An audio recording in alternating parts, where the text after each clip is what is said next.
दे घूसा, दे लात, दे जूता मारकर चौराहे पर उपचार करेंगे, मुख्यमंत्री योगी आदित्यनाथ कह रहे हैं। मुख्यमंत्री की भाषा है ये। सबसे बड़े नेता, कद्दावर नेता बीजेपी के कोई रहे तो अटल बिहारी वाजपेयी। इसमें तो गलत तो नहीं कह रहा हूं। कभी अटल बिहारी वाजपेयी ऐसी भाषा का इस्तेमाल कर सकते थे? मतलब कहां जाकर ये जुबान फिसलने का सिलसिला थमेगा? दे घूसा, दे लात, दे जूता मारकर चौराहे पर उपचार करेंगे, मुख्यमंत्री योगी आदित्यनाथ कह रहे हैं। मुख्यमंत्री की भाषा है ये। बेशरम कुमार, परिवार का नाम बुरा दिया है ये आदमी। सबसे बड़े नेता, कद्दावर नेता बीजेपी के कोई रहे तो अटल बिहारी वाजपेयी। इसमें तो गलत तो नहीं कह रहा हूं। कभी अटल बिहारी वाजपेयी ऐसी भाषा का इस्तेमाल कर सकते थे? ये बड़ी अच्छी बात कही आप। नहीं, वो तो इंदिरा जी को कभी उन्होंने चंडी का उपमा दे दिया। उन्होंने इंदिरा गांधी को आपने दुर्गा कहा था। मैंने दुर्गा नहीं कहा,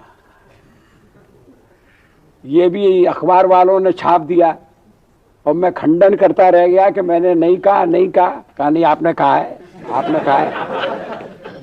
मेरे नाम से छप गया था जरूर, लेकिन मैंने कहा नहीं था। नहीं, वो उन्होंने खुद कहा कि मैंने दुर्गा कभी कहा नहीं, किसी ने कहानी बना दी। उस अलग बात है, उन्हीं की सफाई सुना जाता है। हाँ, तो दुर्गा कहना एक लात घूसे पे, हाँ, मतलब जैसे बटेंगे तो कटेंगे, इसमें भी कोई आपको तो कोई आपत्ति लगी ही नहीं होगी। फिर हम क्यों आपत्ति करें इसके ऊपर? अच्छा, बड़ा हरामी हो बेटा।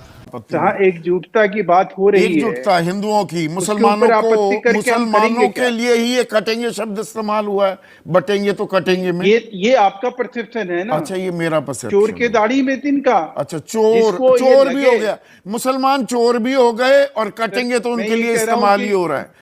ये उन लोगों की एक नई चाल है। चोर की दाढ़ी में कि जो इसको गलत लेगा उसको गलत लगेगा, जिसको गलत नहीं लगेगा वो इस चीज को सही मानेगा। अच्छा, हम तो इसको सही करार इसलिए देते हैं और पूरा देश में एका हो।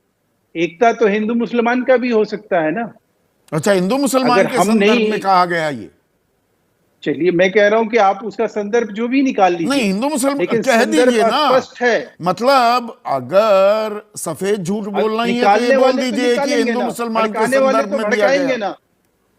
देखिए, जो भड़काना है वो भड़काएंगे, जो समझाना है वो समझाएंगे। अच्छा, ये समझाया जा रहा है। बदले में नहीं, उसके बदले में एक नैरेटिव ले आया ना सपा कि भाई जुड़ेंगे तो जीतेंगे। पूछ रहा हूं, कोई भी मुख्यमंत्री हो, देश में 28 राज्य हैं, केंद्र शासित प्रदेश भी हैं, 2 में जहां चुनाव होते हैं। तमाचा से आपका आशय क्या है? पहले तो संदीप भाई ये बता दीजिए कि तमाचा का मतलब क्या है? थप्पड़ बटन इतनी जोर से दबाना कि राहुल गांधी के गाल पर थप्पड़ पड़े, उससे पहले। अच्छा, थप्पड़ पड़े कोई फर्क नहीं पड़ता।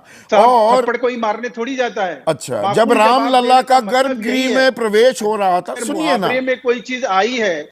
अच्छा, मुहावरे में नहीं, आप उससे कभी किसी ने सोचा है कि एक ऐसा, अच्छा, मुहावरा है ये, थप्पड़ पड़े, गाल पर थप्पड़ पड़े, ये तो लेटेस्ट न्यूज है। ऐसा मुहावरा मुझे तो नहीं पता। कह रहा हूं कि हिंदी में ऐसा मुहावरा है विजय भाई? बिल्कुल है। मैं तो कम पढ़ा लिखा हूं, मैं थोड़ा कम पढ़ा लिखा हूं। मेरी हिंदी की टीचर ने पढ़ाया नहीं, मुझे गलत पढ़ा दिया।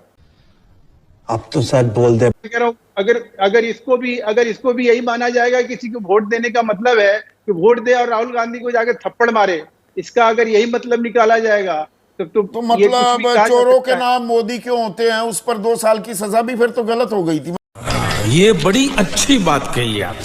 वो एक ऐसा काला अध्याय है इस देश में। अच्छा, वो काला अध्याय है, ये स्वर्णिम अध्याय लिखा जा रहा है। इस तरह से सजा मोहन यादव, डॉक्टर मोहन यादव कह रहे हैं, जब रामलला का गर्भगृह में प्रवेश हो रहा था, हेमंत सोरेन कभी गए क्या?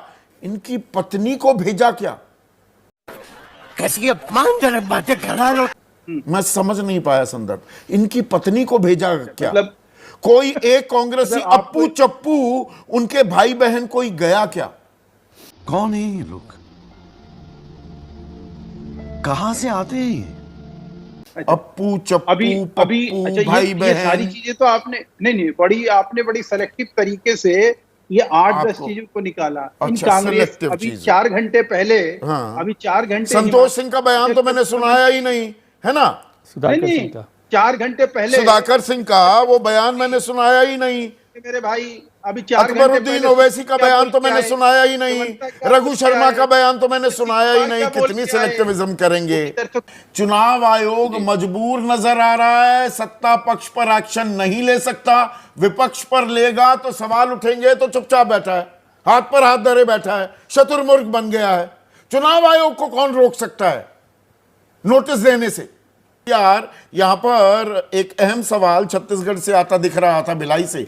सतीश चौहान कह रहे हैं, महेश वर्मा, आजकल नेता अपने पद की गरिमा नहीं समझ रहे। इसको बताने का क्या फायदा? यही है बेशरम कुमार। परिवार का नाम बुरा दिया है ये आदमी। चुनाव जीतने से ज्यादा पद की गरिमा महत्वपूर्ण है। क्या नेता ये भूल जाते हैं वो किस पद पर हैं? वो हमारे प्रतिनिधि हैं।